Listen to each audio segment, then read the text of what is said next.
Today, I want to talk about sidearms. I'm going to talk about a few of them that I think are really, really good, and some sidearms that I think you guys should focus on, farm, keep for next season, because I truly believe these weapons are going to absolutely melt starting season 17. And there's a few reasons for that. The biggest one is going to be the ammo economy change. We all know that special ammo is getting nerfed, which is, to be honest, a huge deal, not just for sidearms, but in general for Crucible. That said, for sidearms, it's going to make them much more viable. And the reason for that is very simple: less special ammo. They are disabling scavengers in the Crucible, which means you can now only pick up one ammo. That's it. That's the max amount. Currently, 99% of the encounters against shotgunners, for example, go like this. Every person that runs special weapons is obviously running the scavenger mods, which means they have 2 shots minimum as soon as they pick up a ammo brick. This makes it much more forgiving to just run at players, take the first shot to weaken them while they are way out of their optimal 1-shot kill range,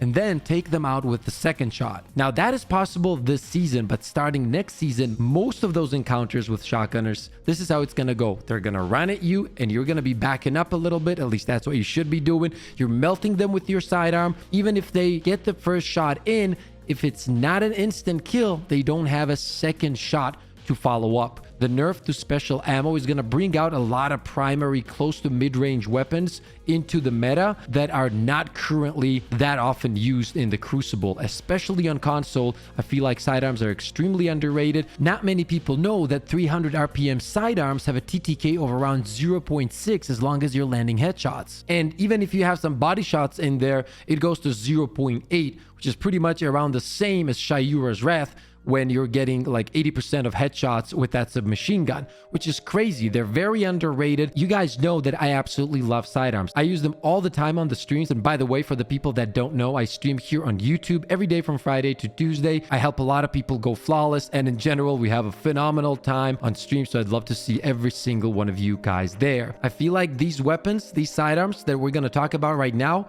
are gonna be ridiculous next season. Let's get right into it. And at the end of it, I'm gonna tell you guys what you need to master when you're using sidearms in order to make it much more effective than most people, right? There's one little thing that people don't really pay attention to that they get picked all the time, and that's what makes a difference between a really good sidearm user and an average one, and we're gonna go into that. But first, let's talk about the sidearms that I want to show you right now. The first sidearm I want to talk about is the Keening. Now, I absolutely love this weapon. I feel like it's one of the best in the game when it comes to sidearms. And the greatest thing about this one is it is 300 RPM. Now, in my humble opinion, 300 RPMs are the strongest and the most forgiving sidearms in the game. They don't have like a crazy RPM where it becomes very hard to control them, and they're not slow. They're like in the middle, in the sweet spot. They're very deadly. As mentioned, around 0.6 TTK while you're landing headshots. And there's some awesome rolls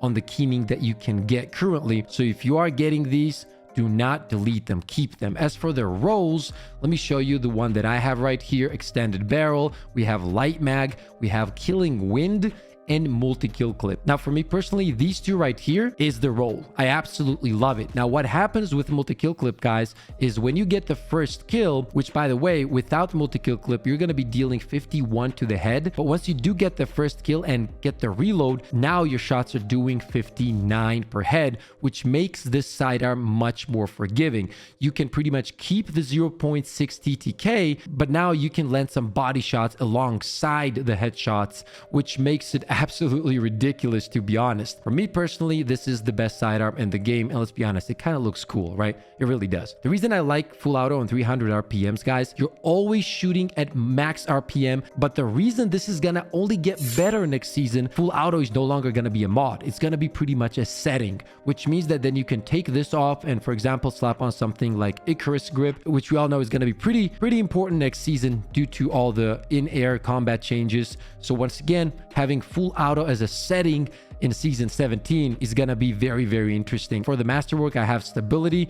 Obviously, you can get range. I think range would be better. I don't think this is a hard to control weapon, especially if you're using full auto on it. I wish that kill clip was here instead of multi-kill clip, I'm not gonna lie, but hey, it is what it is. It makes the weapon much more forgiving, so it's 100% worth taking a look at. If you do have this roll, keep it. The next sidearm is another 300 RPM, and that is the Drang. Now, for some people that managed to get this bad boy in the menagerie back in the day when it was farmable, if you guys have some insane god rolls, good for you. I don't have those, but if you did play Destiny back then, you should be able to pick this up from the collections. Let me show you. Should be right here. Yep, right here. It comes with Rampage and Moving Target, and there's something about Drang. I can't really put my finger on it, but intrinsically this weapon just feels so good. And if you don't like multi-kill clip that much, Drang has Rampage, which obviously you get the first kill, and then you don't even need to get the reload. You just move on to the second guy, absolutely melt him. And keep in mind, this is going to be the same thing. It's going to make it much more, and I mean much more forgiving after the first kill. The one thing you really need to master with sidearms in order to make them very, very strong. What I'm talking about here is distance control. A lot of people treat sidearms like special weapons, or should I say shotguns most of the time, because they just rush in.